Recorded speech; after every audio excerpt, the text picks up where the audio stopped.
Donc on va y aller. Et le choix de cette musique, est-ce que quelqu'un la connaît? Only the Young? Non, c'est une musique de Taylor Swift. Taylor Swift, il y a un documentaire sur elle qui vient de sortir, qui est une artiste engagée. Donc pendant toute sa vie, elle a été un peu sous cloche, à jouer la bonne élève et la bonne petite fille qui ne pouvait pas parler de ses valeurs et de ses engagements. Puis un jour, elle en a eu marre. Donc elle s'est dit, je vais raconter dans mes chansons mes engagements, ce que j'ai au fond de moi, ce qui me fait vibrer. C'est un petit peu pour ça qu'on est là aujourd'hui. On est là pour parler de l'engagement écoféministe, accompagné de 3 intervenantes qui vont nous partager ce qu'elles ont à l'intérieur d'elles-mêmes, du point de vue personnel et ou professionnel. C'est elles qui choisiront ce qu'elles vont vous dévoiler ou pas. Donc Taylor Swift, elle nous a fait cette chanson, et cette chanson, elle l'a appelée Only the Young, parce qu'elle s'est rendue compte que finalement, si on voulait changer les choses, elle considère que c'est à la jeunesse, à la nouvelle génération de faire bouger les lignes, accompagnée évidemment de celles et ceux qui sont là pour nous transmettre les actions qu'elles et ils ont menées par le passé. Donc bienvenue dans l'espace que nous créons ensemble aujourd'hui autour du thème écoféminisme et politique. Nous sommes accompagnés de Marie-Charlotte Garin, qui est députée de Lyon, qui nous fait un beau sourire en dessous de son masque, et qui, en plus de ça, pratique, en plus de nous représenter à l'Assemblée nationale, pratique les arts martiaux. Nous avons à ma gauche Charlotte Soulary, qui est militante écologiste, qui est ancienne membre de Europe Écologie Les Verts, et qui est autrice du livre Le féminisme pour sauver le féminisme. La planète. Et vous l'avez compris, écoféminisme, c'est la jonction entre la planète et le féminisme. Donc il n'y a pas de hasard, qui est paru en 2021. Et nous avons, entre Marie-Charlotte et Charlotte, Alice. Alice, désolée, je me perds un peu dans mes notes, j'ai fait une map pour essayer de ne rien rater des informations. Donc Alice, qui est secrétaire d'Europe Écologie Les Verts à Lyon. Voilà. Donc merci d'être présente. Je tiens à préciser que cette table ronde est enregistrée et sera diffusée ensuite sur les réseaux. Je tiens aussi à préciser que moi, je suis là pour mettre en lumière nos 3 intervenantes, entendre leur point de vue, relancer aux besoins et poser les questions aux besoins. C'est mon métier, je suis modératrice et animatrice. Inutile de vous cacher que je suis un peu stressée parce que je trouve que, 1, le sujet, il est intéressant. 2, on est avec des personnes qui savent ce qu'elles disent, puisqu'elles le vivent quotidiennement. Et donc, je suis d'autant plus stressée que mon rôle, ça va être de créer un cadre intimiste. Alors, c'est pas facile avec un format table ronde, parce qu'en général, table ronde, voilà, on est sur une scène, il y a des personnes qui parlent, c'est souvent des anciens formats, c'est des choses qu'on a vues et revues. Donc, comment créer un vrai lien, une vraie connexion avec les personnes du public, ça fait partie de nos objectifs à nous.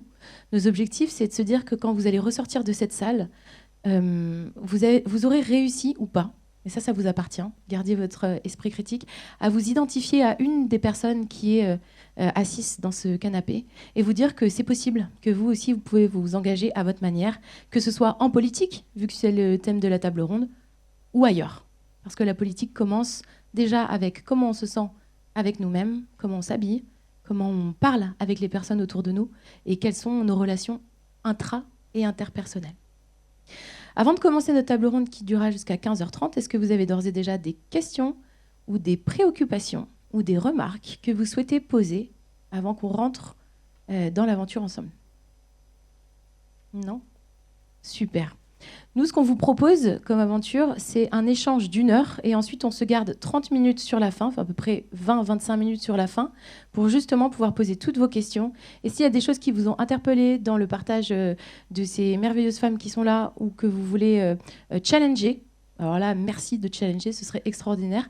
La place est ouverte, je crois qu'on adore ça, le challenge. D'autant qu'on en a parlé quand on a préparé la table ronde. On va pas se leurrer, on a à peu près, vous 3, vous avez à peu près la même racine. Vous connaissiez déjà. Donc on est quand même dans un espace où on est plus ou moins déjà d'accord. Ah non, il faut se le dire. On est entre personnes qui, globalement, on a à peu près la même essence, on n'est pas là par hasard. Donc justement, toute personne qui voudra partager un avis critique, challenger et justement pouvoir nous faire progresser en se disant « tiens, vous avez pensé à ça ? Tiens, t'as dit ça, mais ça m'a interpellé. Est-ce qu'on pourrait voir les choses peut-être autrement ? Bienvenue. » Donc on va commencer, je vais commencer par Marie-Charlotte. J'aimerais te demander, en quelques mots-clés, qu'est-ce que pour toi l'écoféminisme ? Et est-ce que tu veux compléter ma présentation si je ne t'ai pas suffisamment bien présentée ? Tu m'as très bien présenté, Noémie. Bonjour à tous et à toutes. Ravie de passer mon dimanche après-midi en si bonne compagnie. Si je devais compléter ma présentation, dire simplement qu'avant d'être élue, j'étais militante et que pour moi, le mandat, c'était la continuité d'un militantisme, en tout cas, et d'un parcours d'engagement à un moment donné, mais que ce n'est pas l'alpha et l'oméga de ma personne. Et des mots-clés pour l'écoféminisme, moi, je dirais puissance, système et révolution. Superbe. Cadeau. Tu veux passer le micro à Alice ? Bonjour à tous et à toutes. En termes de mots-clés, je dirais valeur, boussole et puissance aussi. Je crois que tu l'as dit.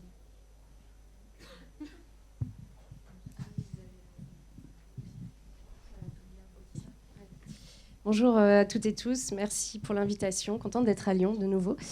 C'est pas anodin pour moi parce que j'ai arrêté de militer depuis quelques mois et je crois que la dernière fois que j'ai fait quelque chose sur ce sujet, c'était à Lyon, en début d'année. Donc je vais ajouter aux mots-clés précédents, je vais vous dire interdépendance, abolition de toute forme de domination, et puis reclaim, se réapproprier, et puis les corps. L'abolition des hiérarchies et des murs, et du coup aussi des silos. Et le silo, par excellence, c'est celui du corps et de l'esprit, quoi. Merci beaucoup. Ça me fait penser aussi, préciser que vous avez une manière d'agir chacune à votre échelle, certaines à une échelle locale, certaines à une échelle plus nationale. Et aussi, ce qui est important de préciser, je pense, c'est que les personnes qui interviennent sur ce plateau interviennent en tant que femmes engagées en écoféminisme, non pas sous des couleurs particulièrement politiques. Donc c'est vraiment le sujet dont on va parler aujourd'hui, même si la table ronde s'appelle écoféminisme et politique. Alice, est-ce que, selon toi, l'écoféminisme est compatible avec la politique ? Oui. Non mais oui, sans hésitation, parce que la politique c'est large. Tu viens de le dire, on est dans un cadre apartisan, et je pense qu'avant d'être dans un parti politique, on a tous et toutes été engagés d'une manière ou d'une autre, et que tu l'as dit, la politique, ça ne se résume pas à des partis politiques. Ça se résume à bien plus que ça. Enfin, ça se résume pas facilement d'ailleurs. Et puis l'écoféminisme en politique, c'est aussi une boussole, je pense. Enfin, en tout cas, pour moi, c'est à la fois savoir d'où je viens et où je vais. Ça permet assez, je dirais pas facilement, mais ça permet de se reposer de temps en temps et de s'arrêter, de lever le crayon et de regarder pourquoi on s'est engagé, quelles étaient les valeurs qui nous ont poussés à faire ça, et puis aussi vers quoi on va. Qu'est-ce qu'on a envie de mettre en place, etc. au quotidien. Vous l'avez dit, changer le système, etc. C'est une bonne boussole, je pense, pour s'engager.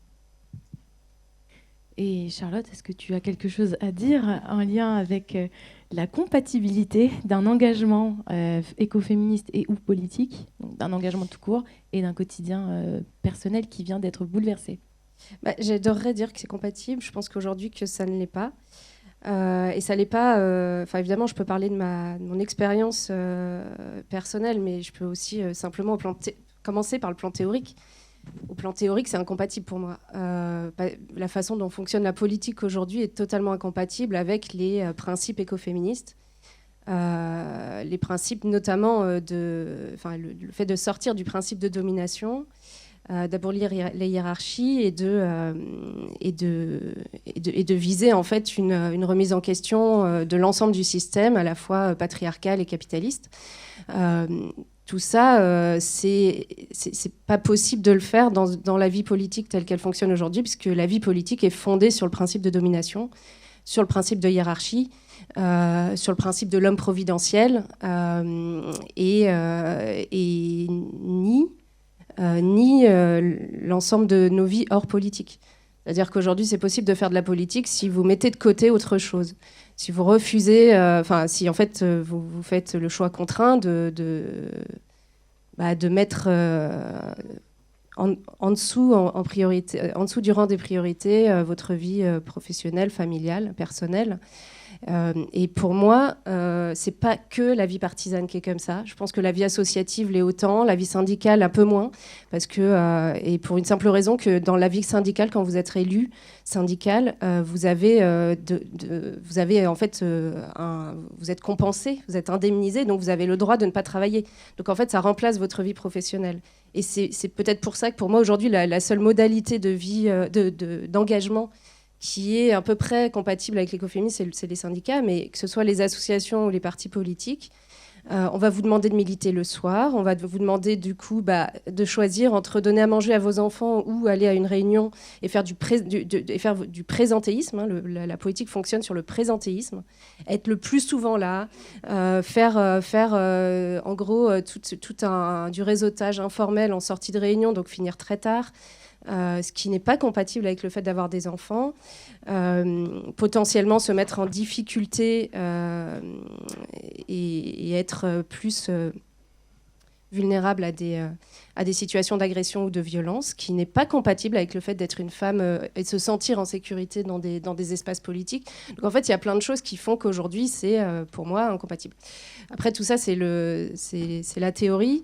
Et dans la pratique, j'aimerais... et moi, je me suis engagée pendant des années pour faire changer ça. À la fois dans mon engagement féministe avant d'être engagée dans un parti politique, et puis au sein du parti politique dans lequel j'ai milité 8 ans. J'ai travaillé avec d'autres à monter une cellule interne de lutte contre le harcèlement et les violences sexistes et sexuelles.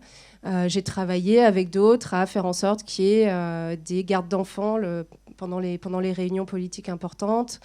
À faire des groupes de parole en mixité choisie pour s'entraider à prendre la parole dans des moments qui peuvent être difficiles, violents, dans des formats un peu comme en moins pire qu'à l'Assemblée nationale ou au Sénat, mais quand même dans des espaces qui sont des espaces dans lesquels la parole peut être difficile à prendre, etc. Donc j'ai un peu fait tout ça, et puis un jour j'ai décidé d'avoir un enfant. Et j'ai bien vu que c'était pas possible. C'était à un moment donné, il n'y a pas très longtemps, où il était question que je sois candidate aux élections européennes. Je me suis très sérieusement posé la question de est-ce qu'il est compatible, est-ce qu'il est possible de faire 1 an de campagne électorale en ayant un bébé ? Est-ce que, déjà, après avoir passé 9 mois de grossesse où c'était quasiment impossible pour moi d'assister à l'ensemble des réunions de la direction du parti dont je faisais partie, mais surtout, après, je me suis rendu compte que si j'étais élue, le Parlement européen, il est situé entre Bruxelles et Strasbourg. Vous passez 3 semaines de votre mois à Bruxelles et 1 semaine de votre mois à Strasbourg. Mais comment vous faites quand vous avez des enfants ? Qui a eu cette idée, franchement, de merde, de faire un fonctionnement pareil ? Voilà, exactement. Donc c'est un exemple comme un autre, mais en fait, bien sûr qu'il y a des femmes qui ont des enfants en bas âge et qui sont élues. J'en connais plusieurs qui sont élues au Parlement européen ou à l'Assemblée nationale, mais elles se galèrent.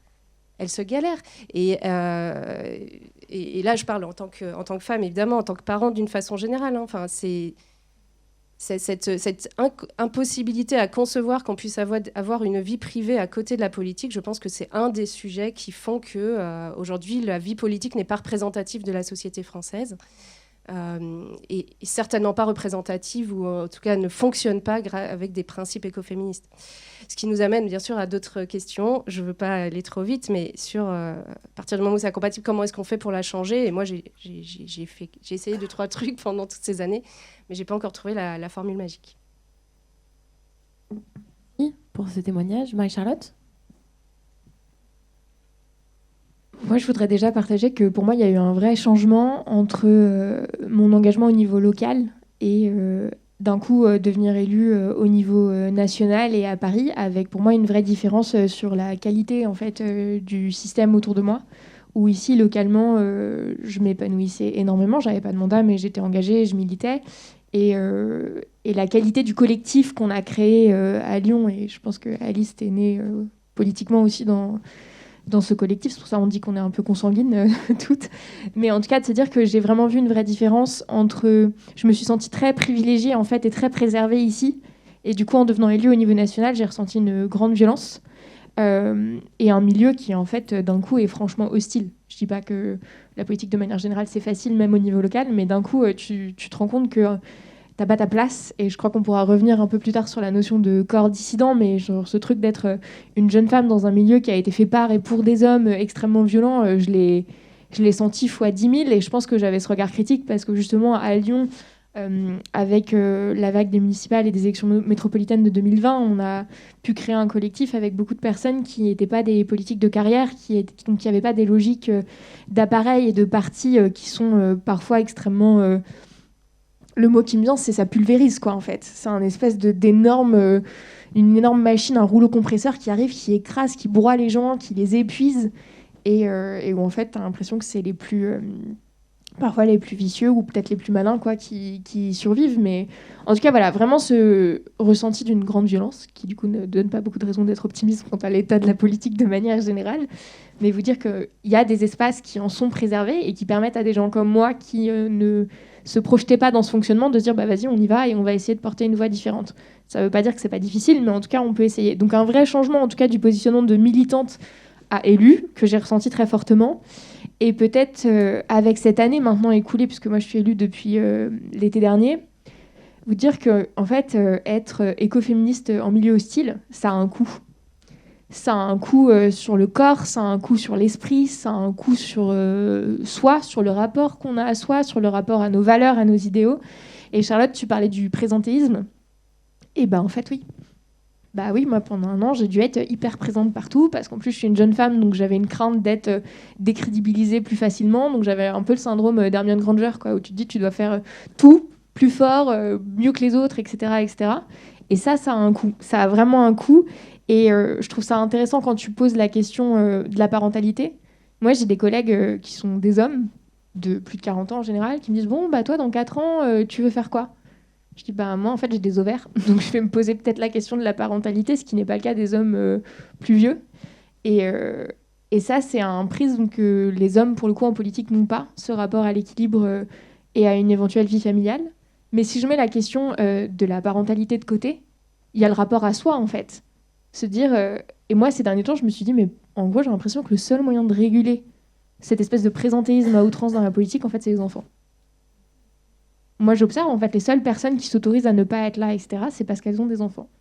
Mais moi, je me dis que j'aimerais bien évoluer dans un monde politique où, en fait, j'ai pas besoin d'avoir des enfants pour pouvoir justifier un rapport sain à l'engagement, d'avoir du temps pour moi, pour faire des activités. Tu mentionnais que je fais des arts martiaux, je fais du karaté. En fait, ça fait partie de ce qui fait de moi une personne saine et responsable et qui ne pète pas un câble sur les gens, tu vois. C'est aussi de faire du sport, de prendre soin de soi. Et tout ça nécessite c'est un vrai choix, quoi, et d'expliquer à tes collègues, bah non, je vais pas venir là, tu vois, parce que je vais aller au karaté, en fait. Et les gens te regardent, moi, genre, ah ouais, mais bon, il y a tel truc. Tu dis, bah oui, mais en fait, il y a toujours un truc. Et je crois que là, c'est l'apprentissage que moi, j'ai fait ces derniers mois, parce que notamment, j'ai eu un pépin de santé qui m'a obligée, en fait, à ralentir. C'est de se dire, mais attention, attention, attention. Il y aura toujours quelque chose. Donc, à un moment donné, il faut apprendre à ralentir. Mais en fait, en le disant, c'est hyper facile de le dire. Mais qu'est-ce que tu fais ? Et je sais qu'il y a plein de personnes qui sont militantes dans cette salle et qui ont dû se poser la question de comment est-ce qu'on priorise sa santé mentale, sa santé physique, l'engagement qu'on va avoir. Et après, cette réalité de se dire oui, mais en fait, ça, t'as envie d'y aller parce que c'est important, et ça aussi, c'est important, et ça aussi, c'est important. Et du coup, il y a toujours quelque chose d'important. Et ça, je trouve ça hyper dur de réguler. Et sur la question, pour revenir à la question de la parentalité, je vais vous partager la phrase qu'une amie m'a dit il n'y a pas longtemps. Parce que je disais, ouais, mais moi, en fait, je me dis, en fait, si j'ai des enfants, j'arrête, quoi. Ça va pas être, en tout cas, pas à ce niveau-là, j'arriverai jamais à tenir.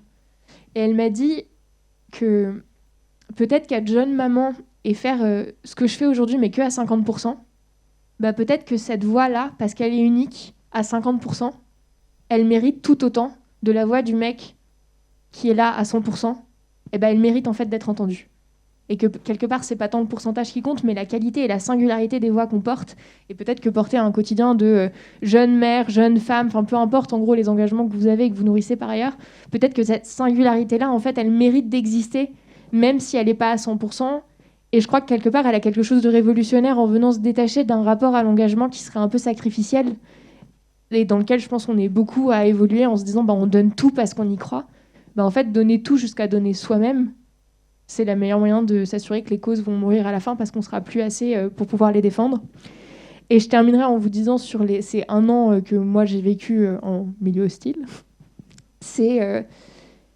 Moi, ce que je vois, c'est cette difficulté entre comment est-ce qu'on est dans le système sans vouloir adopter les codes du système. Et j'ai pas du tout toutes les réponses, mais en tout cas, c'est une espèce de ligne de crête qu'on essaye de construire. Et je dis on parce que justement, on essaye de construire les choses en horizontalité avec mon équipe et de sortir de ce truc tout puissant de t'as l'élu qui chapeaute tout puis qui donne des coups de fouet. Enfin, c'est un peu la caricature, quoi, mais c'est un peu ça. Et comment est-ce qu'on construit ensemble quelque chose et comment est-ce que systématiquement on remet du soin dans ce qu'on fait, comment est-ce qu'on prend soin les uns des autres et de soi-même. Et maintenant, la grande révolution pour moi depuis cette nouvelle rentrée, c'est de poser la question de l'impact. De remettre en fait une conscience dans ce qu'on fait et de se dire justement je fais pas tout par présentéisme, de se dire il faut que je sois partout et tout ça, mais je me dis ce que je fais, je le fais avec de l'impact. Je suis là cet après-midi parce que pour moi ça a un impact d'être là, parce que c'est un sujet qui me touche, avec des personnes que j'estime, dans un festival que j'estime aussi, on parle d'une des valeurs cardinales de mon engagement, donc pour moi ça a de l'impact. Je suis pas là juste parce que je dois être là et que j'estime que ça me fait rencontrer des gens, etc., etc. Donc réinterroger systématiquement la question de l'impact, moi ça fait partie des petites clés en tout cas que je me suis dit que je pouvais mettre en place pour rendre compatible cette survie d'écoféministe en milieu hostile. Je vais écrire un livre qui va s'appeler comme ça. Merci Marie-Charlotte. On attend le livre. Ramener du soin, de la conscience. On animait justement un atelier avec Carole Bossor qui est au fond de la salle juste là-bas sur l'expressivité corporelle au service de votre message dans l'engagement. Donc justement, être conscient de soi, de son message, de son espace peut forcément amener quelque chose d'extrêmement positif. Ça m'a aussi évoqué le côté le « et » non pas le « ou », adopter la philosophie du « et ». C'est une vraie philosophie de vie. Je pense que ça correspond aussi pas mal aux valeurs de l'écoféminisme qui est dans l'inter, dans le lien, dans tout est relié. Il y a beaucoup de sujets en fait, qui se rejoignent dans l'écoféminisme, qui est une sorte de synthèse de plein d'éléments. Et puis la dernière chose, ça m'a évoqué quand tu discutais d'avoir ce besoin parfois de prétexte. Donc dans le monde du travail, parfois il faut se forcer à fumer des cigarettes pour prendre une pause. Ça m'a fait penser à ça. Je me suis dit, mais c'est dingue quand même, parce qu'en fait, il faut qu'on soit fumeur pour s'autoriser à prendre une pause. Donc on a presque parfois besoin, dans les codes sociaux, d'avoir des excuses pour. Et donc c'est vrai que c'est assez mal vu de se dire, tiens, ce soir je vais faire mon karaté. En fait non, c'est grâce à mon karaté que je tiens. Tiens, ce soir je vais me faire masser. Ben oui, mais c'est grâce à mon soin du corps et au fait de prendre soin de moi-même que j'arrive à tenir mon engagement de, comme le dit Marie-Charlotte, de dissidente et à tenir sur la durée. Du coup, je voulais vous lancer sur un autre sujet, mais de t'avoir entendu, ça me donne envie de parler justement de nos ressources. Donc, quelles sont vos ressources? Comment vous faites pour tenir sur la durée dans votre engagement? Alice, tu nous as partagé que tu revenais d'un week-end ressourçant. À toi de nous donner les détails, les contours de ce week-end si tu as envie. Mais j'ai cru comprendre que c'était un week-end dont tu avais fondamentalement besoin. Oui. J'en avais effectivement fondamentalement besoin. Je pense qu'effectivement, la question du soin, du corps, des ressources, elle est essentielle. T'en as parlé, le soin, on commence un peu à le mettre en place avec des cercles de parole en non-mixité. On a aussi fait des cercles de parole, notamment suite aux violences dans les manifestations, Sainte-Soline par exemple, etc. Et ça a été quelque chose qui a été assez bien accueilli et surtout plébiscité, en fait, en disant qu'en prenant soin, on allait aller un peu plus loin. Et ça a été aussi ça pour moi ce week-end. Je suis allée à la mer tout simplement parce que pour moi, la mer, c'est essentiel. Et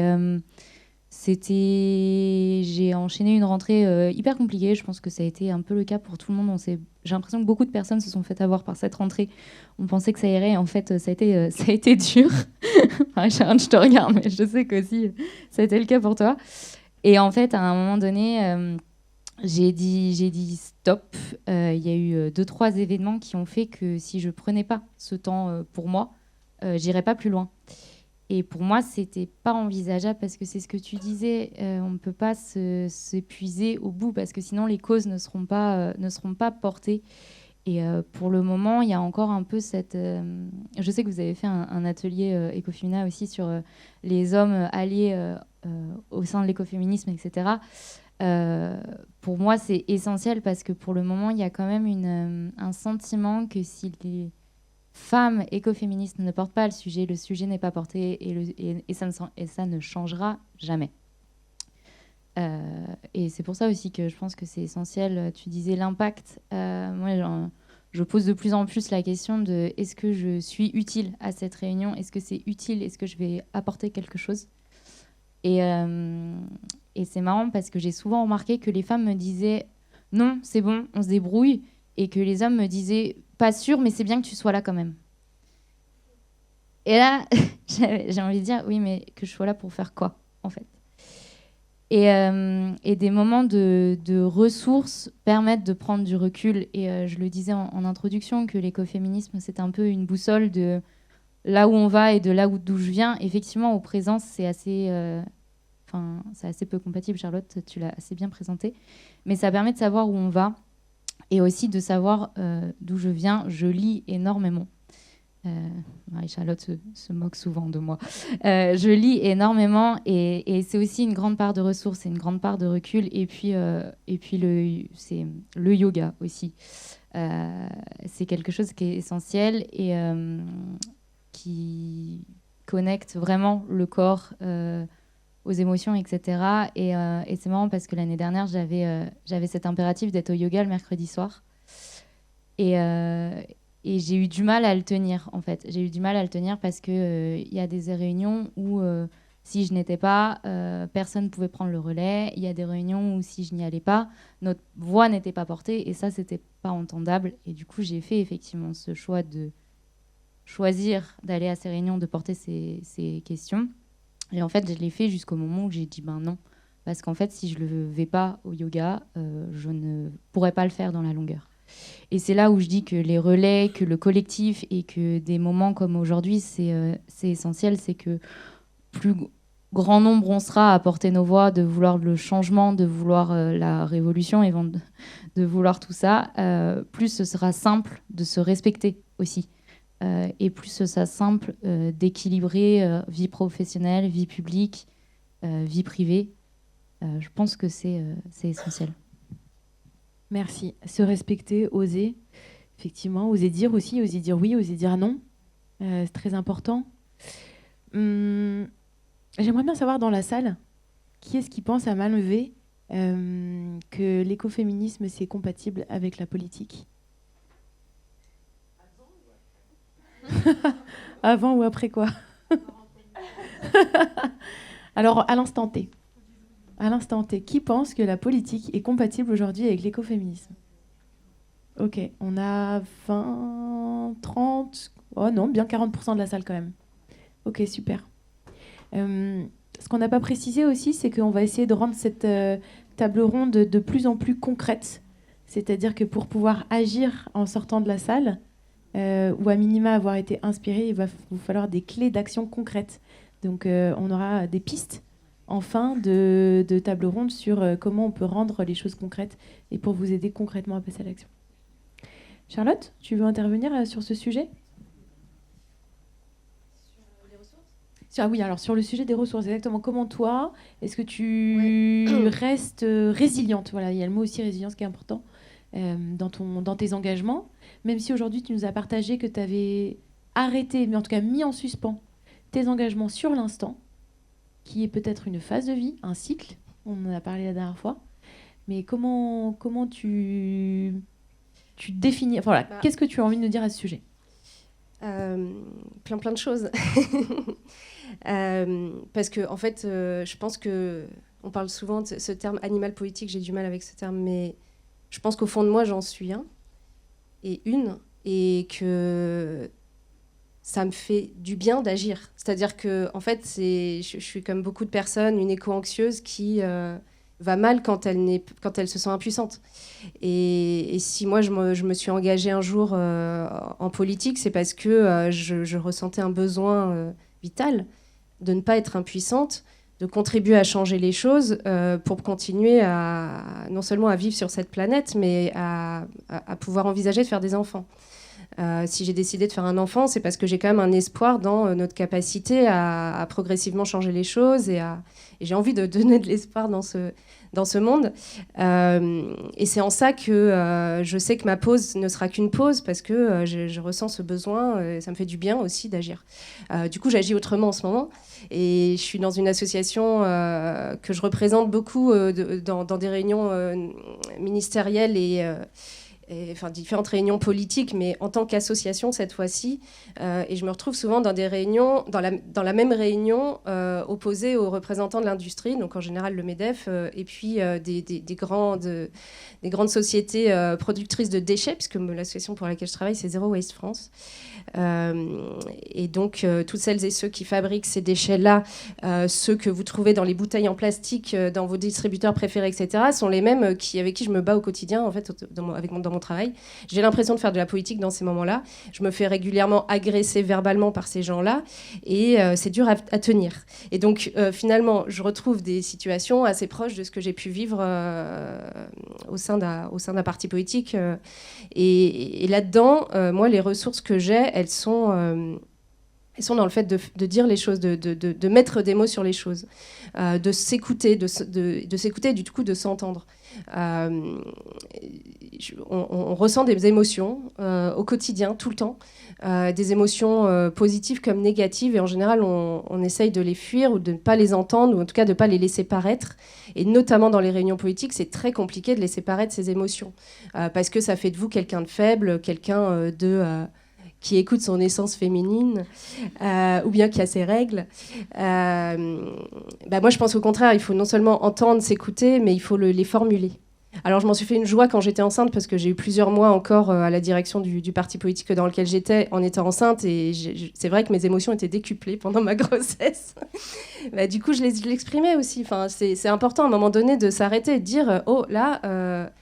j'en peux plus de votre réunion, moi je ressens ça, ou en fait je suis en train de me mettre à pleurer là, vous voyez, c'est à ce point le problème de cette réunion. Enfin, en fait, je pense que je dis ça, et c'est de la même façon d'exprimer une colère. Parce qu'on peut exprimer une tristesse, exprimer de la joie, mais on peut aussi exprimer de la colère, et c'est très mal vu aussi d'exprimer de la colère. En général, une femme qui exprime de la colère en politique, on va lui reprocher de ne pas réussir à se tenir, de perdre le contrôle d'elle-même, et donc en fait, d'être pas faite pour faire de la politique.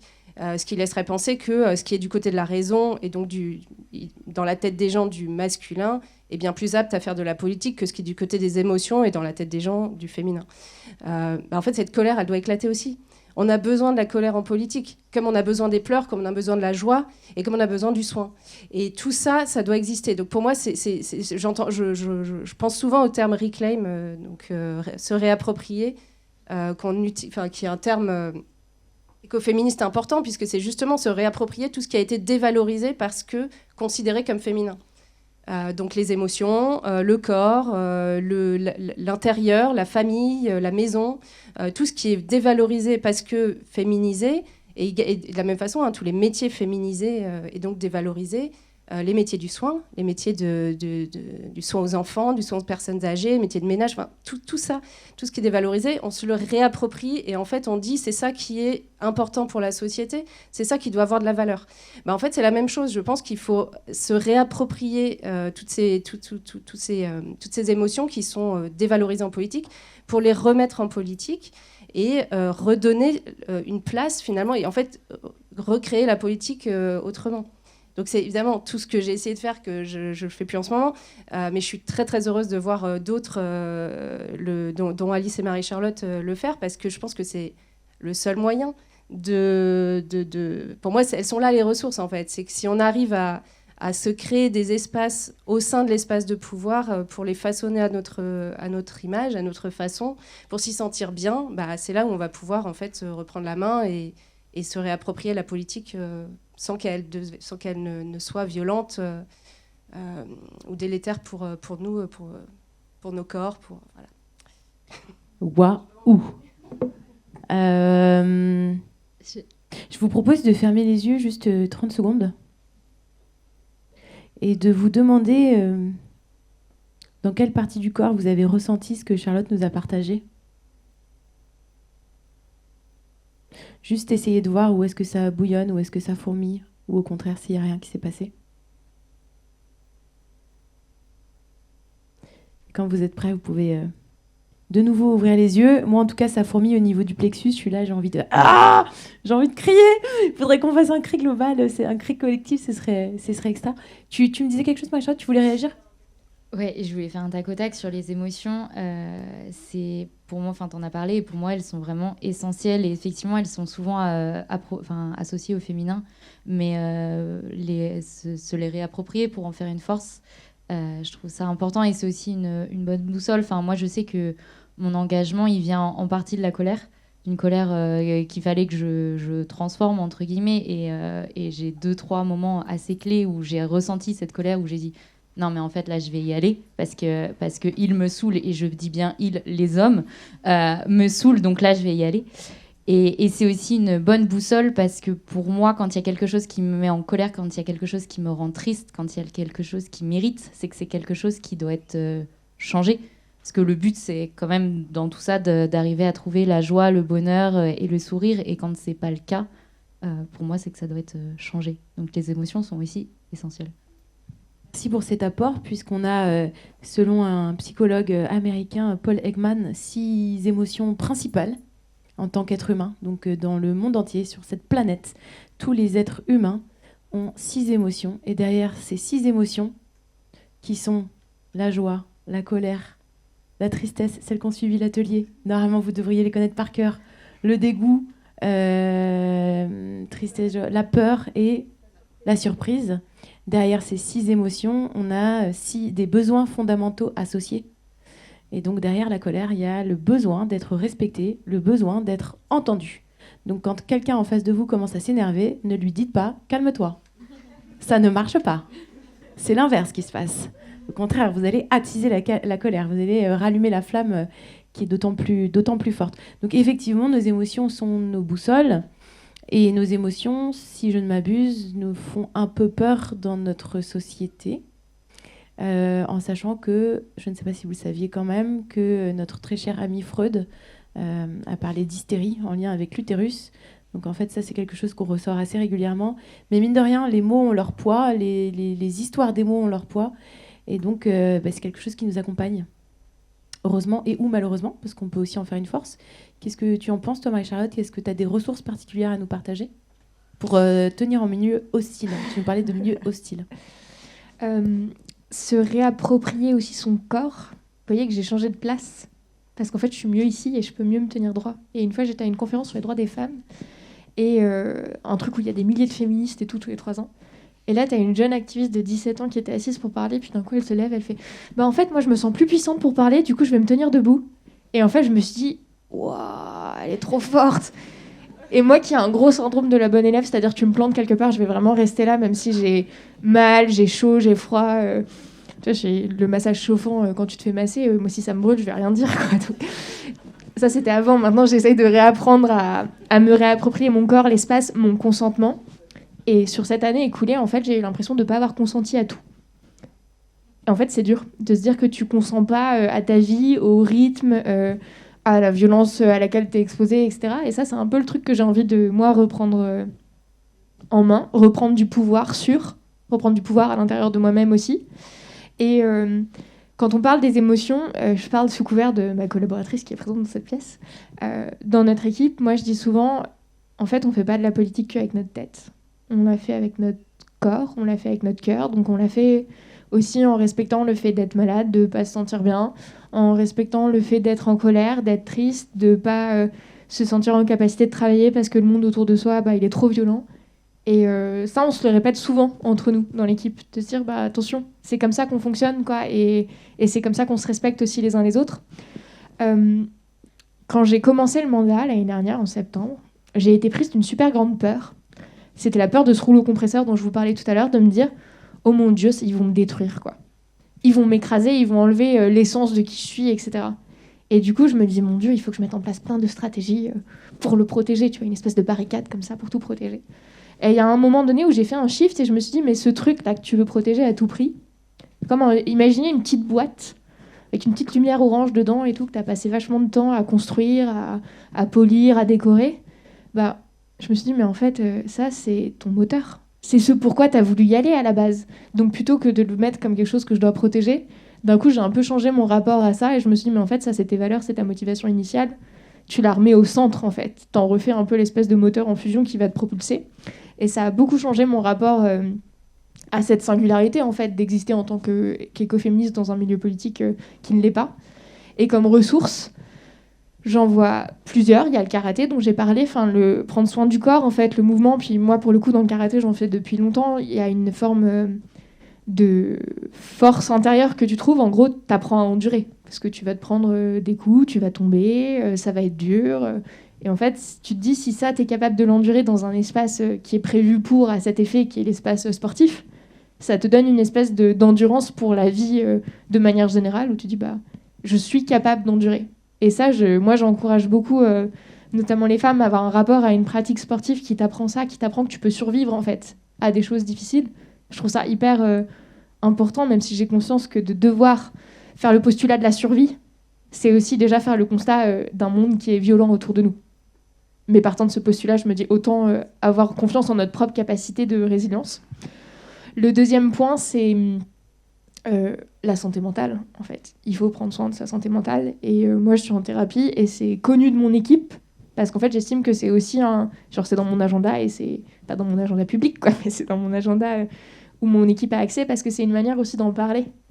Et si toi, tu fais signe, en fait, en disant, bah voilà, moi, je prends soin de ma santé mentale parce que c'est important, ça fait de moi une meilleure personne, une meilleure employeur, une meilleure députée aussi, et ben, ça engage des conversations, tu vois, de se dire, bah, du coup, il y a peut-être telle personne qui va dire, ah bah ouais, bah, en fait, moi aussi, je peux prendre soin de moi de ce point de vue-là. Et je pense que ça m'a permis aussi, en vivant quelque chose qui a été un peu un tsunami dans ma vie, il n'y a pas trop grand-chose qui te prépare à devenir député, en vrai, je pense.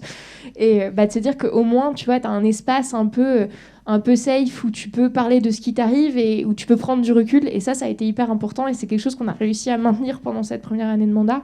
Donc finalement, là, on a prendre soin du corps, prendre soin de la tête.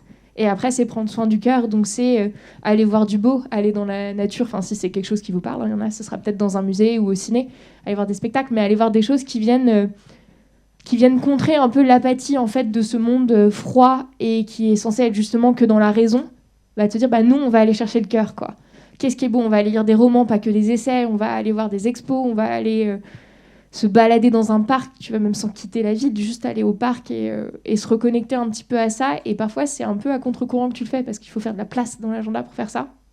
Mais moi, en tout cas, j'ai trouvé que ça fonctionnait bien et avoir en fait une assise solide de sororité et de collectif. Et je mets pas que des femmes, du coup, pour le coup, dans ce collectif, mais avoir vraiment une espèce de tribu, des gens ressources qui sont là, qui prennent soin de toi, qui sont en capacité de comprendre ce que tu vis, mais parfois de ne pas en parler du tout, bah ça, c'est hyper précieux. Donc ça fait un peu 3 piliers, corps, esprit, cœur. Et je pense que c'est les 3 qu'il faut nourrir, parce que si tu nourris qu'un seul, au final, tu te rends compte qu'il y a un endroit où ça va être asséché. Et si c'est asséché, ça veut dire que tu vas devoir aller puiser dans le vase d'à côté. Et donc, tu finis en déséquilibre permanent. Merci. Le fameux triptyque tête, cœur, corps. C'est bien, un tabouret tient aussi sur 3 piliers, quoi. Et en tant que, alors c'est rigolo parce que je viens de faire une analogie en t'écoutant. Donc je suis formatrice en prise de parole et un des outils qu'on utilise, c'est le triangle de la persuasion. Est-ce que quelqu'un en a déjà entendu parler ? Non ? Triangle de la persuasion de Socrate, avec son ethos, son pathos et son logos. Là, oui. Pourquoi j'y pense ? Parce que finalement, si on arrive à prendre soin de nous, de notre corps, de notre esprit, donc de notre tête et de notre cœur, ça voudrait dire qu'on est suffisamment aligné pour avoir un message écoféministe, engagé, en tout cas ce qui nous tient à cœur, suffisamment aligné aussi. Parce que notre triptyque intérieur va devenir un triptyque extérieur. Et Socrate nous le disait déjà avec son logos, qui est l'art de donner des idées de façon rationnelle, notre pathos, qui est l'art d'apporter des émotions dans notre discours, et notre ethos, qui est l'image que l'on va donner de nous, et comment on arrive, en fait, le charisme et l'image qui nous précède. Et ce triangle-là donne de l'impact à notre message, et donc nous réimpactant. Donc ça veut dire que si on arrive à faire tribu, si on arrive à tenir nos ressources, à devenir plus résiliente, et qu'en plus de ça, on se nourrit de nos émotions pour rester engagé et pour avoir un discours engagé, logiquement, on devrait y arriver, non? Bah ouais, c'est trop facile. Il n'y a plus qu'à. Et avant de vous laisser, vous poser des questions, j'aimerais vous demander, qu'est-ce qui, selon vous, parce qu'il n'y a plus qu'à, trop facile, on vient de trouver des réponses, génial, cool. Bah du coup, c'est quoi le blocage? Qu'est-ce qui, aujourd'hui, nous bloque? Si on devait donner 2-3 idées, 2-3 pistes sur... voilà, on vient de discuter, ça fait 1 heure, génial, on est tous d'accord, top. Enfin, nous, en tout cas, vous, on ne sait pas. On va le savoir après. Il est où le problème? Il y a un problème? C'est quoi le problème? Ouais. Alors, sans faire un roman non plus, hein, parce que mais j'aimerais bien vous entendre là-dessus. Alice, tu veux y aller? Oui, la réponse assez spontanée qui me vient, c'est la réponse peut-être basique que tout le monde a, mais c'est le système et c'est les autres. C'est-à-dire que tu l'as dit, ici, on est dans un espace clos où on est globalement à peu près tous et toutes d'accord sur ce qu'il faut faire et ce qu'il faut changer. Et ça fait du bien. Ça fait vraiment du bien, des fois, de se retrouver, tu le disais, de faire tribu, de se retrouver dans des bulles d'espace, des espaces où on a l'impression que tout le monde va dans le même sens, etc. Mais il y a une vraie violence quand on sort de cette bulle et qu'on voit que tout le monde n'est pas actif dans ce sens-là, que beaucoup sont inactifs, immobiles, pas forcément engagés, que les personnes voient que oui, effectivement, il faudrait y aller, mais bon, d'autres le font, donc c'est très bien. Et puis qu'il y en a qui vont clairement dans le sens inverse. Et je pense que le problème, il est là, et que c'est là où ça bloque, pour moi, et qu'il y a aussi des fois... et c'est là où je pense que la notion de tribu, de collectif, elle est importante, c'est de pouvoir faire bloc, et de ne pas se retrouver démunis face à ce mur, parfois, face à ce mur du monde, du système, de comment ça fonctionne, la politique, de ce que tu disais, Charlotte, de si tu fais pas l'interpersonnel, si t'es pas là à la fin, tu te prends, t'es pas là, et ça bloque, et ça bloque, et ce qui est fou, c'est que ça bloque parfois aussi dans nos familles et dans nos collectifs respectifs, et qui sont censés être des bulles de protection et des bulles des safe places, quoi, des bulles de bienveillance.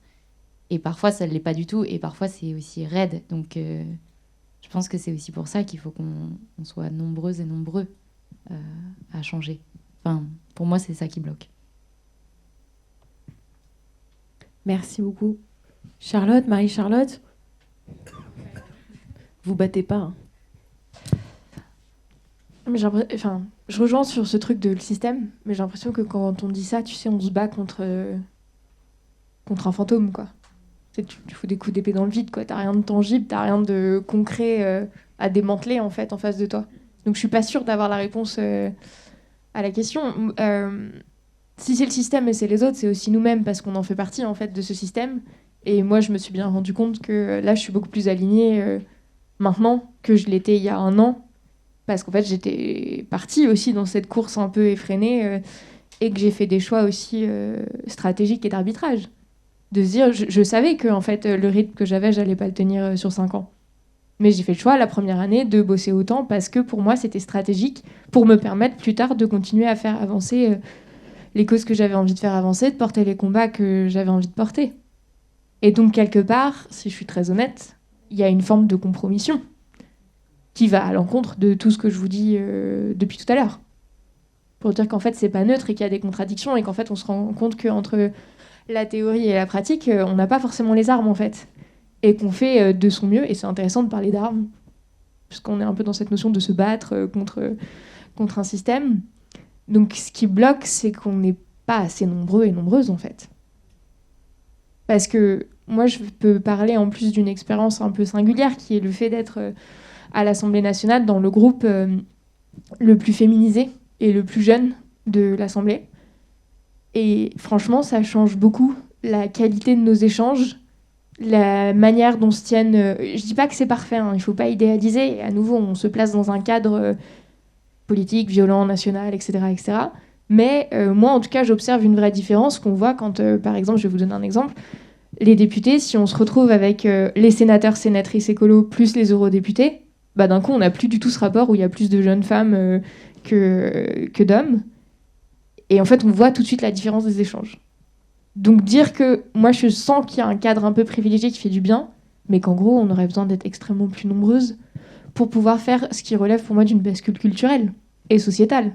Quand on parle de système, en fait, il y a forcément il y a des rapports de pouvoir, il y a une culture qui va avec, il y a des pratiques qui vont avec.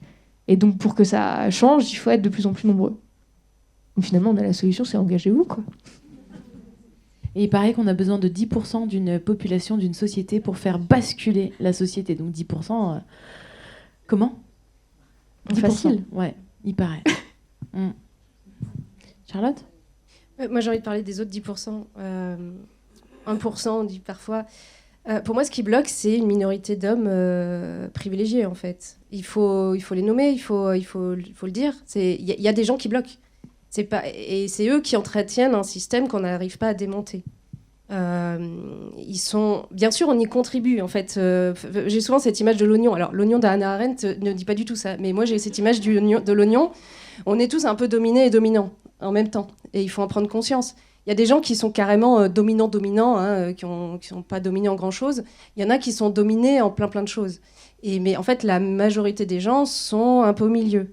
Moi, j'ai la chance d'être blanche. Je sais que c'est un privilège en politique. C'est un privilège majeur. Par contre, j'ai la malchance d'être une femme. J'ai la malchance d'avoir moins de 40 ans. Donc, c'est des choses... j'ai des privilèges, mais j'ai aussi j'ai aussi des handicaps, quoi. Et d'ailleurs, en parlant de handicap, je n'ai pas de handicap physique, je n'ai pas de handicap mental. Donc en fait, tout ça, c'est important. Et je pense qu'il faut en prendre conscience individuellement, mais surtout collectivement, pour arriver à comprendre que le système, il ne va pas se barrer de lui-même juste parce qu'il y a un peu moins de personnes dominantes qui arrivent à se frayer une place et en fait à devenir dominantes elles-mêmes au bout d'un moment. Mais c'est plutôt en pointant du doigt ceux qui vraiment empêchent les choses de bouger. Depuis MeToo, ça avance un peu. Un an avant MeToo, nous, on avait lancé avec d'autres collègues une action contre le sexisme en politique qui s'appelait Chères collaboratrices. Et c'est hallucinant parce que le nombre d'hommes, des députés, des sénateurs qui venaient nous voir après, nous, à l'époque j'étais collaboratrice parlementaire, vraiment ils avaient peur en fait, en demandant mais est-ce que moi j'ai fait quelque chose de mal ? Non, mais en fait, ouvre les yeux. Bien sûr que oui, tu as fait quelque chose de mal. Vous avez tous fait quelque chose de mal. Vous entretenez un sexisme ordinaire, vous entretenez une impunité des violences, du harcèlement et des agressions sexuelles au sein de l'Assemblée nationale. Que tu le veuilles ou non, en fait, tu as fermé les yeux. Parce que vous avez...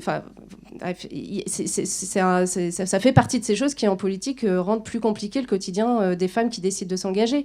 Donc, si on pointe pas du doigt cette attitude-là, soit d'agresseur, soit de témoin, et de témoins qui en fait ferment les yeux, jamais les victimes n'arrêteront d'être des victimes. Donc, je pense que j'ai beaucoup de colère.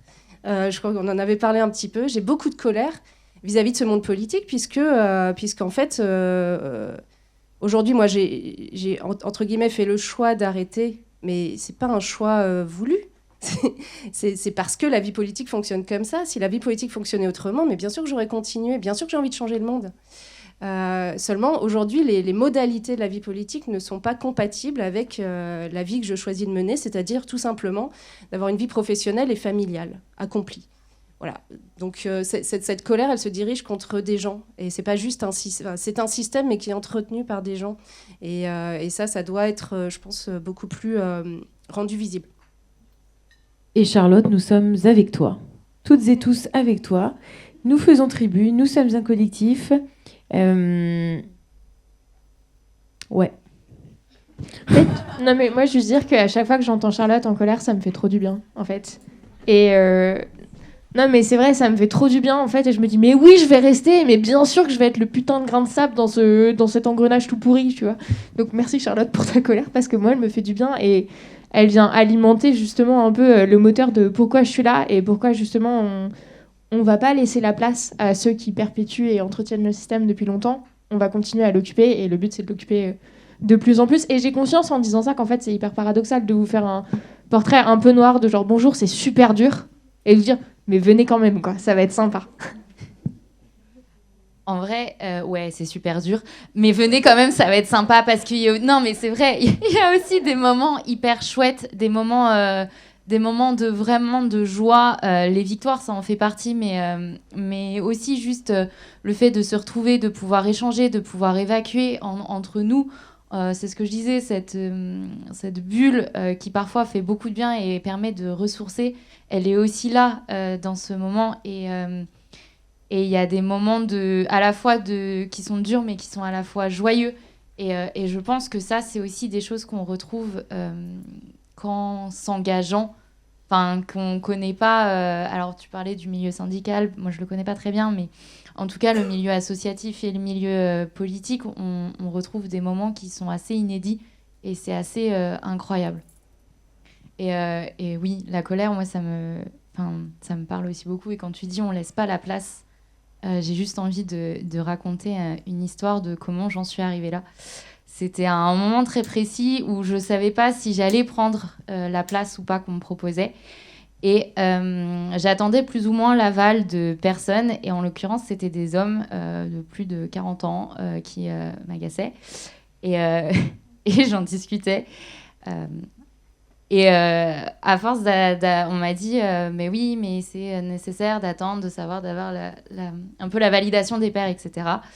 En effet, c'était nécessaire, mais en fait, la validation des pairs, c'était la validation des hommes. Des pairs P-E-R-E. Ouais. Pardon. Oui, un peu. Et en fait, ça m'a agacée. Je sais exactement à quel moment précis j'ai dit non, mais en fait, je vais y aller parce que ça m'agace de devoir attendre la validation d'hommes blanc de plus de 40 ans pour prendre ma place et porter ma voix. Et c'était un moment de colère. Et effectivement, c'est la colère qui alimente aussi ça. Oui, Alice, nous sommes avec toi. Toutes et tous. Et un dernier commentaire dont on a pas mal discuté ensemble, peut-être en résumé, aussi se dire que on a nos émotions, donc émotion qui vient du latin d'ailleurs ex motere, donc c'est ce qui nous permet de passer à l'action. L'émotion permet de passer à l'action. Et au-delà de ça, ce qu'on se disait, c'est que on peut avoir des émotions qui nous traversent, dans des périodes de vie aussi. Et donc justement, on a des périodes de vie. Donc l'engagement, ça peut être un engagement à un instant T. On peut choisir à un moment donné de mettre plus d'énergie sur tel ou tel champ de vie, et à un moment donné, choisir de remettre un peu plus d'énergie dans tel ou tel champ de vie. Et c'est vrai que cette façon de voir le monde, de voir la vie de façon cyclique, elle a été peut-être un peu dénaturée par un système dominant qui nous a amenés à voir et à vivre dans un monde qui est plus linéaire, qui va plus vite, qui est assez rectiligne, alors que nous vivons au gré des saisons, alors que le soleil se lève et se couche, alors que le cycle lunaire, il est là, il existe.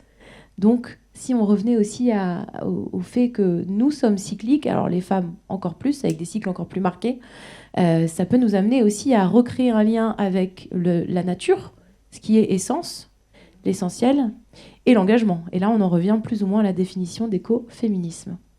Est-ce que dans la salle, il y a des personnes qui auraient des questions, des remarques, des challenges à nous proposer, ce que vous voulez, n'importe quoi, qui pourrait alimenter nos échanges?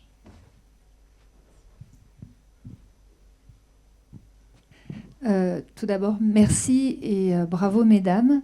Félicitations, vous êtes des warriors, tout bonnement.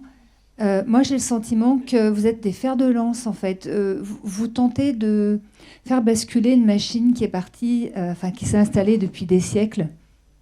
Donc, manifestement, il y a un problème de nombre, parce que, voilà, vous l'avez dit.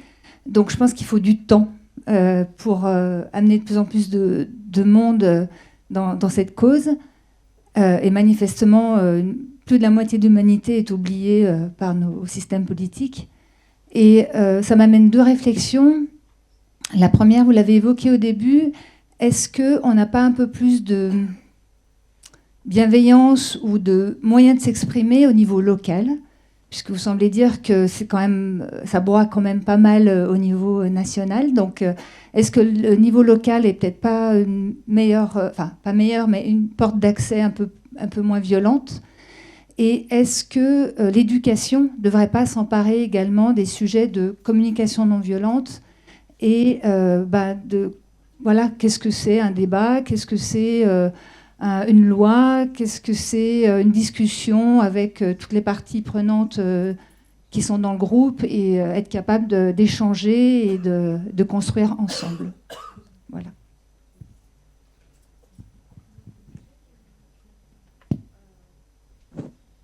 Quelqu'un a envie de réagir ou on demande une autre question? Vous voulez réagir? Ouais.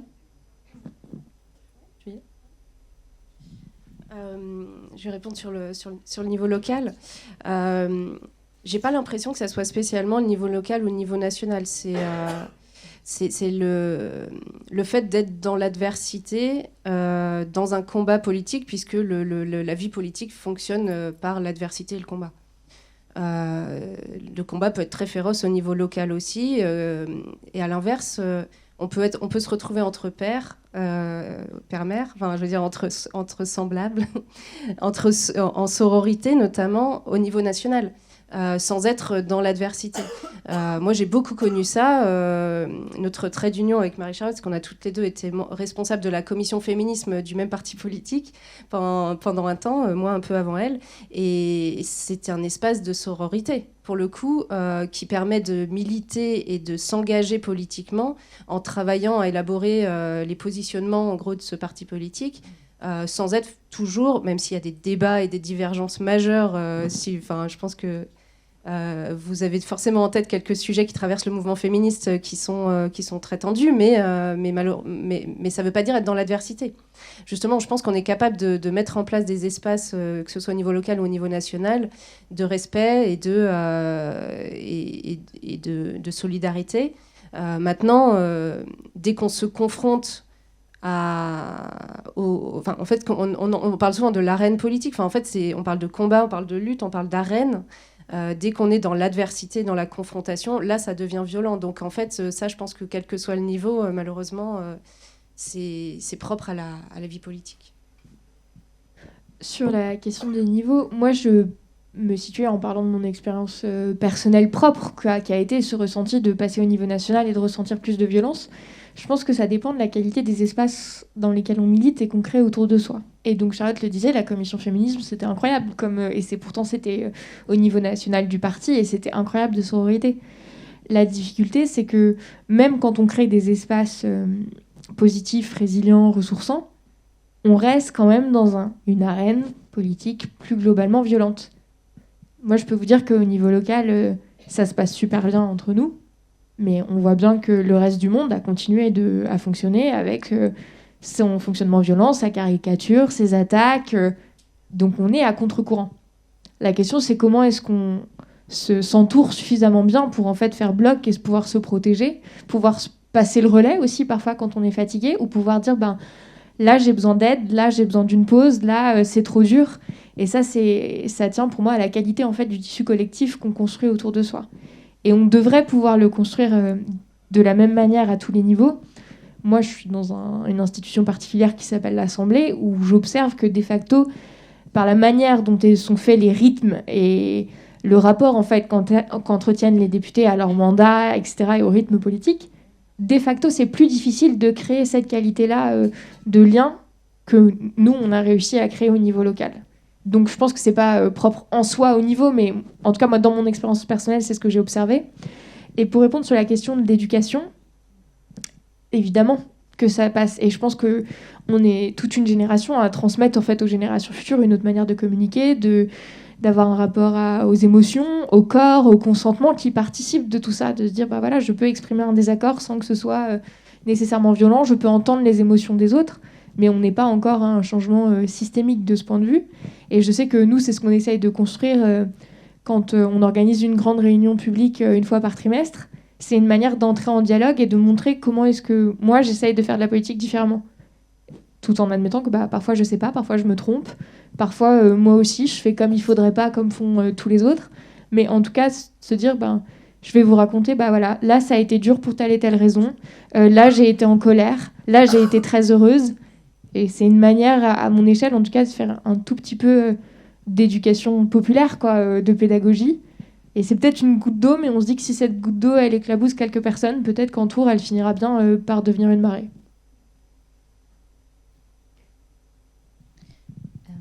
Sur les niveaux nationaux et locaux, peut-être qu'il y a aussi ce qui semble être parfois plus facile au niveau local, c'est la proximité. C'est-à-dire qu'on se connaît plus facilement au niveau local, on est tous dans la même ville ou dans la même métropole pour Lyon, on peut plus facilement interagir, c'est pas très compliqué de se rencontrer, etc.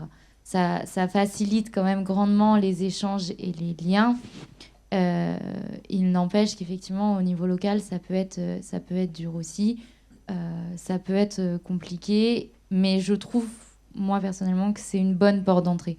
Quand j'entends l'expérience de Marie-Charlotte et d'autres qui sont au niveau national, que ça soit dans des instances de parti, dans des instances politiques, même sur des échelons parfois administratifs, la différence entre l'administratif territorial et national, etc., l'échelon local est souvent une bonne porte d'entrée, et puis ça permet aussi de rentrer parfois avec des semblables, etc. Et c'est une bonne porte d'entrée. Sur l'éducation, la communication non violente, etc., Marie-Charlotte a parlé de l'éducation populaire. Je ne sais pas si c'était l'éducation, entre guillemets, classique dont tu parlais, mais pour moi, la vraie question, c'est en fait à qui profite le crime ? À qui profite le fait que les enfants ne soient pas formés à connaître leurs droits, à connaître le système de fonctionnement, etc. J'ai fait des études de droit. La première année, je me suis rendu compte que je ne connaissais pas mes droits. Je ne savais pas comment mon pays fonctionnait. Je ne savais pas comment et dans quel milieu, contexte administratif déjà, j'évoluais. Et en fait, je me dis, on est capable d'apprendre... c'est très, très, très...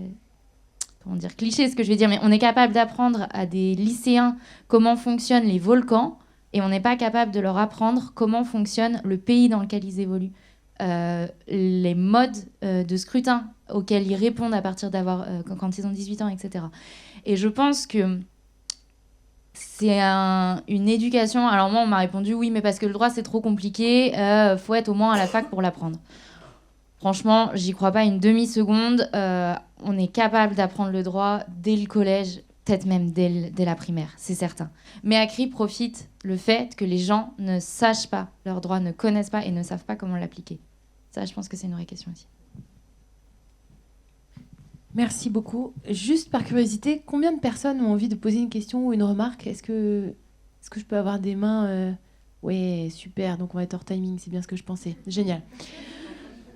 Ouais, on va prendre plusieurs questions d'un coup, comme ça on va essayer de faire... Ça va aller au côté cerveau, il va falloir faire tous les liens. Ok, génial. Donc on va faire passer le micro et chacun va pouvoir s'exprimer, comme ça au moins on aura les avis de tous. Donc on va commencer visiblement par derrière. Le micro est en train d'arriver.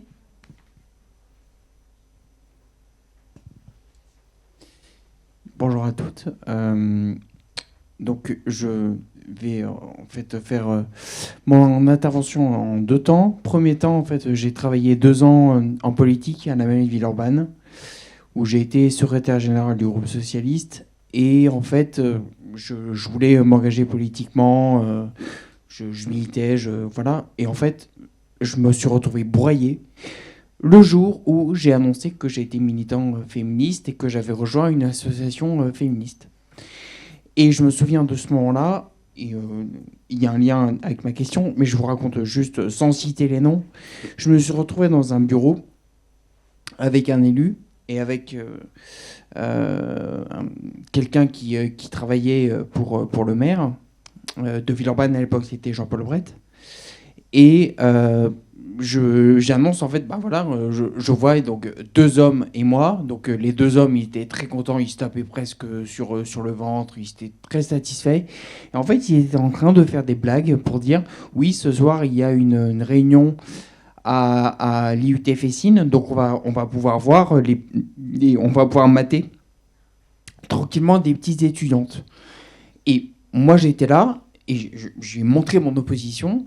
Et je leur ai dit, mais enfin, arrêtez, enfin, d'où ça sort ça, tout simplement. Et en fait, je me suis heurté à, oui, c'est vrai que Paul-Henri, il est féministe, voilà. Bon, et ça m'a complètement broyé, et j'ai arrêté la politique à cause de ça, précisément. Donc j'ai d'autres engagements actuellement, associatifs.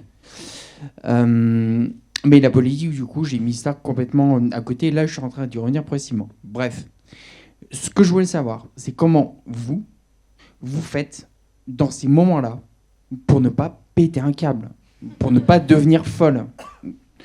Parce que vraiment, c'est insupportable. Alors, moi, là, je vous parle d'une époque avant MeToo. Ça a peut-être changé, je pense pas fondamentalement, à mon avis, voyant à peu près le système, comment il fonctionne, le système politique. Donc, je voulais savoir comment vous faites. Alors, vous avez parlé de sororité, de se retrouver dans des réunions, d'être soutenu, d'accord, mais n'empêche que dans ces moments-là précis, quand vous êtes face à ça, qu'est-ce que vous mettez en place? Voilà. Merci Paul-Henri, bravo pour ton courage d'avoir osé dire. On va passer à une autre question-remarque. J'ai vu qu'il y en avait d'autres. Ouais. Si tu peux nous donner ton prénom aussi pour commencer.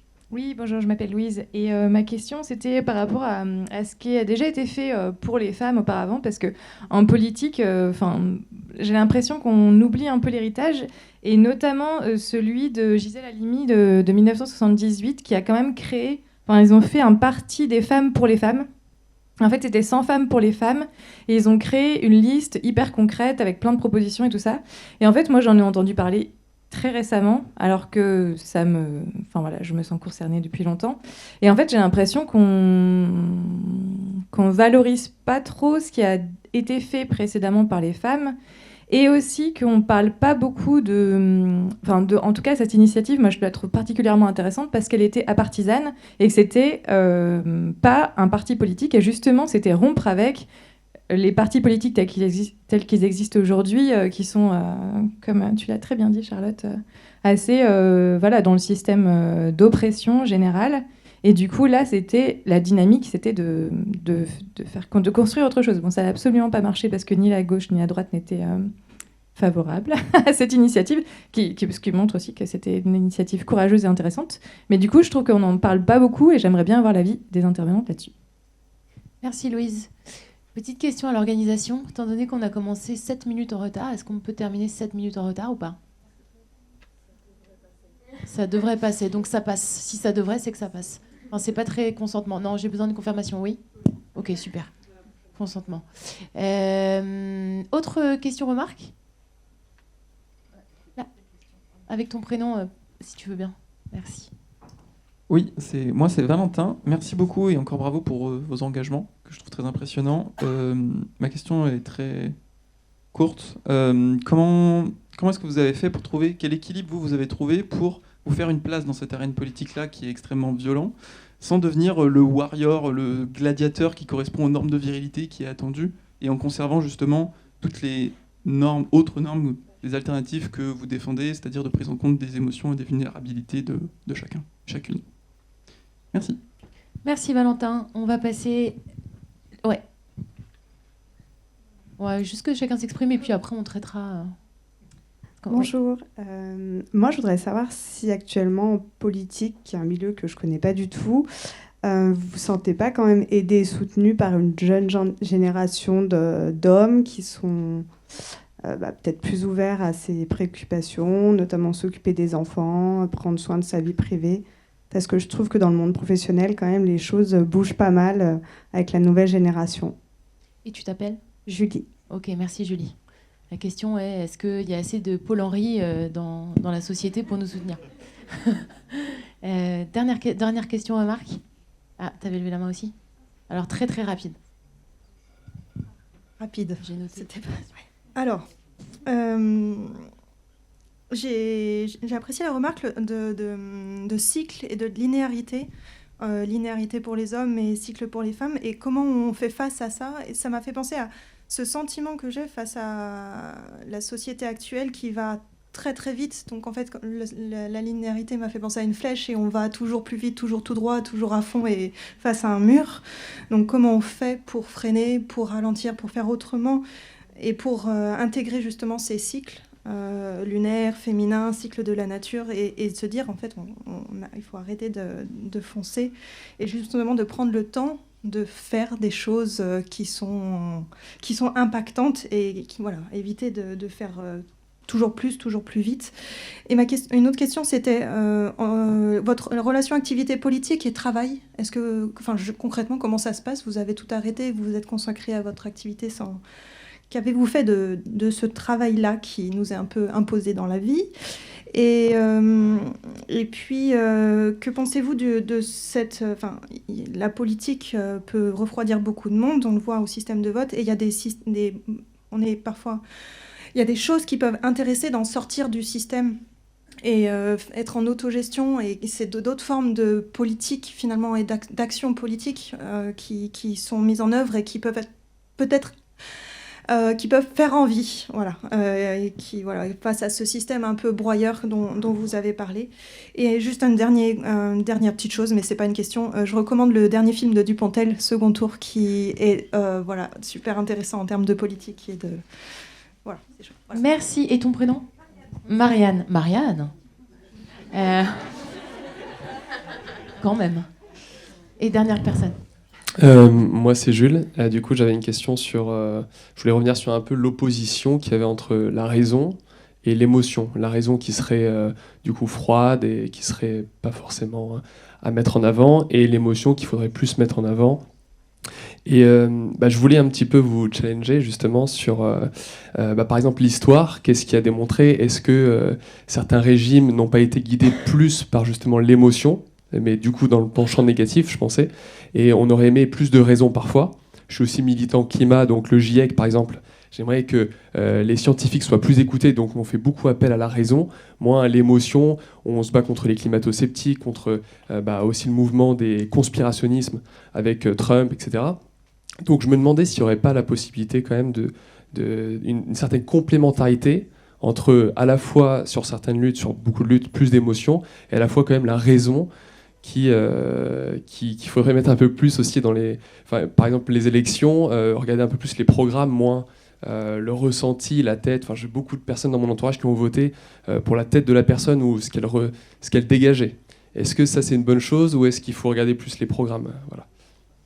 Waouh, toutes les questions. Ok, merci Jules. Donc je vais faire un résumé. Nous avons 6 minutes, mesdames, pour répondre à ces questions.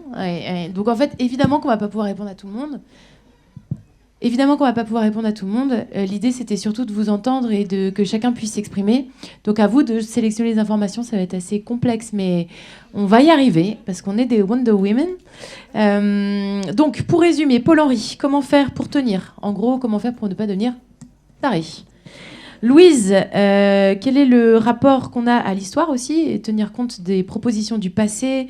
On a Valentin, comment garder un certain équilibre, trouver un équilibre dans l'arène ?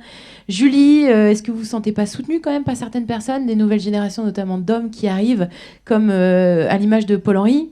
Marianne, alors Marianne, beaucoup de questions, 4 questions. Comment ralentir ? Comment traiter cette notion de cycle, cette question de cycle ? Comment vous faites en fait pour conjuguer travail et activité politique ? Et dernière chose, on parle de nouveaux systèmes. Alors ça, je me suis un peu plantée dans la...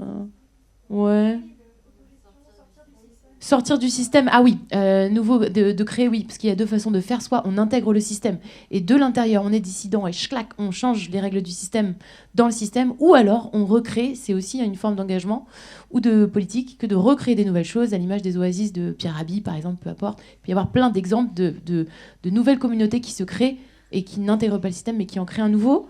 Et dernière question de Jules qui nous challenge, merci pour ce challenge, l'équilibre entre raison et émotion. Est-ce que parfois il faudrait peut-être pas faire preuve d'un peu plus de raison que d'émotion, même si on a besoin de laisser place aux émotions. Je ne sais même pas comment on peut s'organiser, pour être honnête. Donc, celle qui y sent, y va.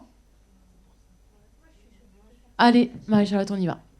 Très synthétique, je vais essayer de faire 1 minute pour répondre à toutes les questions.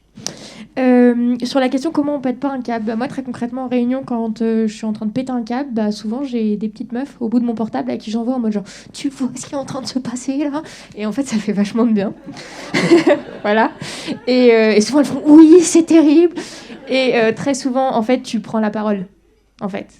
De pouvoir se réaffirmer, enfin, on revient à reclaim, en fait, tu reclaimes ton droit à occuper cet espace, à dire là, ça va pas du tout ce qui est en train de se passer, je suis pas d'accord, je suis en colère, j'ai envie de pleurer, je trouve que c'est dégueulasse, enfin, ça c'est une bonne manière de réagir, mais c'est cool de pas le faire en étant seule, et parfois c'est hyper violent quand t'es toute seule. Et petite anecdote, moi une fois je me suis retrouvée à un déj de députés, du coup là je vais péter la minute, mais où il y avait du coup des députés de tous les partis. Et moi, je suggère, c'était pour le prix du livre politique, je suggère que peut-être dans la sélection des livres, on pourrait sélectionner les ouvrages à parité, tu vois, juste comme ça, au hasard. Et là, j'ai une députée femme de droite qui me regarde et qui fait « Mais madame, on n'est pas là pour changer les choses ?» Et moi, j'étais là « Waouh !» Et en fait, je me suis pris une violence symbolique, et là, j'étais toute seule, et en fait, c'était hyper dur. Et du coup, ce truc, je veux plus y aller, parce qu'en fait, je veux pas aller dans des espaces comme ça où je suis toute seule, et qu'il y a de la violence symbolique à tous les étages, donc ça, je ne fais plus, typiquement. Mais sinon, ne pas être seule. Sur la question de l'initiative à partisane que tu disais, Louise, en fait, moi, je vais être un peu critique, mais tu vois, c'est comme dire que l'écologie, ça devrait être de tous les partis. Bah en fait, c'est pas vrai. Ça, c'est de l'environnementalisme. Pour le féminisme, je pense que c'est la même chose. Ça vient du développement personnel. C'est en gros quand... Pour moi, c'est politique et c'est pas vrai. Il y en a qui ne servent pas les intérêts du féminisme. Peut-être qu'ils font avancer un peu les droits des femmes, mais c'est pas du féminisme. Donc, pour moi, la logique à partisane, j'y crois pas trop, en tout cas, sur la question du féminisme, et encore moins de l'écoféminisme qui vient réconcilier les deux. Sur l'équilibre sans devenir masculin, c'est le rapport aux émotions. De pouvoir en parler, en fait, se réconcilier avec les cycles, etc. En politique soutenue par une jeune génération d'hommes, alors oui, mais ils sont pas encore là, quoi. Dans le sens, non, mais je veux dire, non, mais ils sont là, mais typiquement à l'Assemblée, en fait, on est beaucoup de jeunes femmes parce qu'on bénéficie d'un effet de visibilité parce qu'ils ont besoin de nous, quelque part, parfois à notre détriment. Mais en fait, des jeunes hommes, il n'y en a pas tant. Moi, autour de moi, au niveau national, c'est plus des hommes plus âgés que j'ai. Mais par contre, dans la base militante et dans les collectifs au niveau local, là, c'est clair que oui, il y en a beaucoup. La question de la flèche, mais moi, en fait, je vais le dire, j'adore la flèche. En fait, j'adore la flèche, j'adore foncer, j'adore avoir un objectif. J'adore la flèche. La question, c'est comment est-ce que j'apprends à ralentir et à faire de la place, justement, pour ce rapport au cycle. Mais pour le coup, voilà, je suis pas parfaite, j'adore la flèche. Sur la question des systèmes alternatifs, pour moi, c'est faire dissidence. Et là, c'est une position très personnelle. Moi, j'ai choisi de faire dissidence à l'intérieur. Et pour moi, en fait, aller à l'extérieur, ce serait renoncer. Et j'y suis pas prête pour l'instant. J'ai envie de tout essayer pour l'instant de l'intérieur. Mais peut-être que j'irai me reposer en dissidence à un moment donné. L'opposition émotion-raison, en fait, j'ai l'impression que l'émotion dont tu parles, c'est l'émotion qui vient de l'ego. Et j'ai l'impression que le rapport masculin aux émotions, il est très centré sur l'ego. Et moi, je revendique un rapport aux émotions qui se soucie du collectif. Et je pense que si tu veux arriver à un postulat de raison et de raisonnement, en fait, là, je sais plus dans quel... j'ai vu ça dans des cours une fois, mais genre la raison, c'est l'éléphant. Je sais pas si ça dit quelque chose à quelqu'un. Et en gros, pour faire bouger l'éléphant, il faut le motiver, quoi. Et c'est là où c'est l'émotion qui vient. Et tu parlais des programmes politiques et de se dire qu'on pourrait voter de manière beaucoup plus froide, beaucoup plus rationnelle. Mais en fait, on n'a jamais fait société comme ça. On a toujours fait société en faisant tribu, justement, et en faisant corps, et avec des récits. Et la question, c'est comment est-ce qu'on incarne les récits. Et je vois ce que tu veux dire, mais pour moi, je pense une société où on se coupe des émotions, c'est pas une réponse non plus. Merci Marie-Charlotte. Wouhou, 2 minutes et 15 secondes. Au doigt totalement mouillé. Charlotte, Alice ? Alors, je vais commencer par la raison. On peut lâcher les émotions 2 minutes et regarder de façon très froide le sujet Et en fait, la raison nous amène à conclure que c'est le féminisme qui va sauver la planète. Alors, il se trouve que c'est le titre de mon bouquin, petit encart de pub, et que c'est exactement ça, mais avec des arguments tout à fait raisonnables. C'est exactement le propos de mon livre, c'est-à-dire que je passe mon livre entier à prouver par A plus B que, en fait, on a besoin du féminisme pour sauver la planète. Un féminisme dans un mouvement qui est l'écologie, parce que je crois effectivement, comme Marie-Charlotte, que j'adhère pas au féminisme libéral qui ne cherche pas à changer le système capitaliste, par exemple. Je pense qu'on a besoin d'un écoféminisme et que l'écologie, si elle n'est pas écoféministe, ne parviendra pas à sauver la planète. Et pour des raisons très simples, qui sont tout à fait ancrées dans la raison et dans la recherche, dans la science, c'est justement que nous nous réapproprions toute cette partie de nous-mêmes qui a été invisibilisée, dévalorisée, c'est-à-dire notamment la nature, notamment la maison, notamment les émotions, tout ce qui est considéré comme essentiellement féminin, et que en fait c'est ça qui doit être revalorisé dans nos sociétés, pour la très bonne raison également qu'il n'y a que le féminisme qui redonnera leur place au métier du soin et à l'ensemble des activités de soins qui sont celles qui en fait sont en train de sauver la planète et de la garder comme habitable aussi, et pour la très bonne raison également qui est qu'il n'y a que le féminisme qui parviendra à changer la politique. Et on a besoin de changer la vie politique pour sauver la planète. Donc je réponds absolument pas à toutes les questions, je suis désolée, mais j'en profite parce que j'avais envie de dire ça. Comment on fait pour tenir ? En fait, moi j'ai pas tenu. On fait des pauses, on sort un peu de tout ça, on passe le relais à d'autres, et j'ai toute confiance dans celles qui m'ont suivie dans le parti politique dans lequel j'évoluais, et celles qui sont aujourd'hui en train de défendre exactement les mêmes choses que moi, en particulier Marie-Charlotte à l'Assemblée. Pendant ce temps-là, moi, je me repose. Et puis le jour où je serai reposée, j'y retournerai. Après, pour ce qui est des violences en politique, ce que vous avez décrit, nous, c'est ce genre de choses qui a fait qu'on a monté un site web de témoignages anonymes, en fait, qui s'appelait Chères collaboratrices, et qui, en fait, en 2 mois, on a récolté plusieurs centaines de témoignages.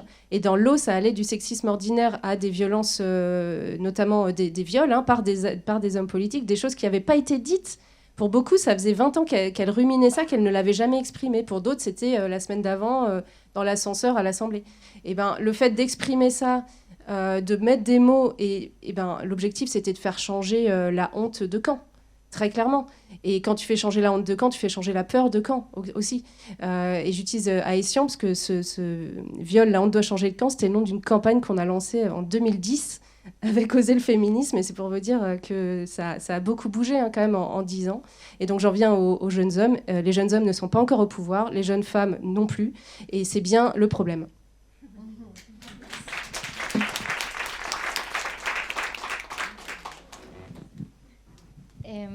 Comment ne pas péter un câble ? Vaste sujet. Je rejoins totalement Marie-Charlotte et Charlotte en disant que, en le disant, ça m'est arrivé à des moments, et c'était là où ça fait un peu le lien avec les alliés et la question des jeunes hommes. Ça venait aussi parfois de l'intérieur, etc. De dire non, en fait, de dire stop, là c'est pas ok, là si ça continue je me barre, ou en fait là si on fait ça comme ça, on n'est pas en accord avec nos valeurs. Et souvent, quand c'est des personnes de gauche qui sont censées, ou en tout cas qui ont ce discours d'alliés, qui le disent, etc., les mettre face à leur contradiction de dire « Ouais, super, là, surtout en public, tu as des super discours féministes, mais alors par contre, là, tu es vraiment en désaccord avec tes valeurs », parfois ça fonctionne aussi. Quand ils ont les valeurs, quand ils n'ont pas les valeurs et qu'ils sont forcément... Bon, là, je sais pas. Non, dire non, stop, on se lève et on se casse, parfois ça fait du bien, en fait, aussi. Ce qui fait lien avec les alliés, effectivement, les alliés ils sont encore pas au pouvoir, les jeunes sont encore pas au pouvoir, et alors moi je suis un peu, oui, il y a vraiment des alliés dans la jeune génération, il y en a aussi dans les moins jeunes générations, vraiment il y a aussi des moins jeunes générations, et il y a aussi dans la jeune génération, y compris dans nos cercles, des personnes qui font de la politique comme s'ils en avaient 70 ans, et ça, moi, par contre, ça me désarçonne toujours de voir des personnes qui ont entre 20 et 30 ans avoir exactement les mêmes techniques, avoir exactement les mêmes pratiques que les personnes qui les ont formées, que les personnes qu'elles admirent, et n'avoir aucun sens critique là-dessus. Et c'est souvent ces personnes-là qui sont peut-être le plus compliqué à affronter, entre guillemets, parce que c'est surprenant. Question... Alors, on avait beaucoup. Sur la question de la vitesse, c'est une question qui me parle vachement, parce qu'on est aussi dans une société où il faut réagir immédiatement, dans une société où il faut être à la demi-seconde sur les réseaux sociaux, avoir la bonne parole, etc. Et moi, ça, c'est quelque chose contre laquelle je me bats au quotidien. C'est-à-dire qu'encore la semaine dernière, on m'a appelé en disant « Oui, mais il y a ça, il y a ça, il y a ça. Est-ce que... » Et là, j'ai dit « En fait, stop, il est midi, tu vas aller manger. Que tu réagisses à midi ou 14h, ça ne changera rien. » Et c'était un homme que j'avais au bout du fil et il m'a dit « Oui, c'est vrai, t'as raison. » Et je pense qu'il y a un peu ce truc de dire « En fait, on va ralentir, on va prendre le temps de réfléchir. » Et peut-être que ça rejoint aussi un peu la question des cycles. Alors, moi, la question des cycles, je fais quand même un peu attention parce que tout le monde n'est pas...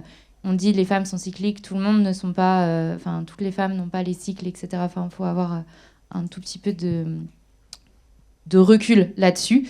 Par contre, il y a les cycles de la nature, les saisons, la lune, ça, oui, effectivement, il y a des cycles.